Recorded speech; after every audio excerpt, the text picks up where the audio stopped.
નમસ્કાર મિત્રો, આરજીબી ન્યૂઝમાં તમારું સ્વાગત છે અને નજર કરીએ હવે મળેલા સમાચાર તરફ। તો મિત્રો, સમાચાર આવ્યા છે દાહોદ જિલ્લાના આમ આદમી પાર્ટીના એક ચોંકાવનારા સમાચાર સામે આવ્યા છે અને તેમને હવે પોલીસે ધરપકડ કરી છે અને તે હવે 1 વર્ષ માટે જેલના સળિયા ગણશે અને તેમની સાથે ત્યાંના સરપંચ પણ આ કેસમાં સંડોવાયા છે અને પોલીસે તેમની ધરપકડ કરી છે અને કોર્ટે તેમને 1 વર્ષની સજા ફટકારી છે।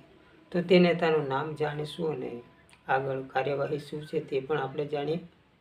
રાજેશ ડામોર, તેઓ આમ આદમી પાર્ટીના દાહોદ જિલ્લાના મહામંત્રી છે, પરંતુ હાલ પોલીસે તેમની ધરપકડ કરી છે અને તેમને જેલમાં નાખ્યા છે।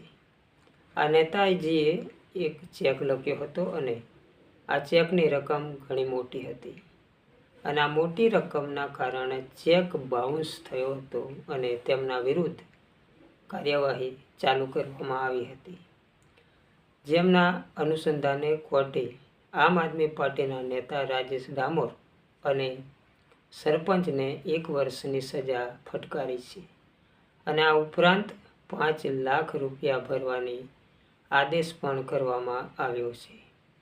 આ ઘટનાથી જિલ્લાની આમ આદમી પાર્ટીમાં સોથો પડ્યો છે। આ પ્રકારના સમાચાર જોવા માટે આપણી ચેનલને હમણાં જ સબસ્ક્રાઈબ કરી દો મિત્રો અને આ વિડીયોને લાઈક કરી દો। ધન્યવાદ।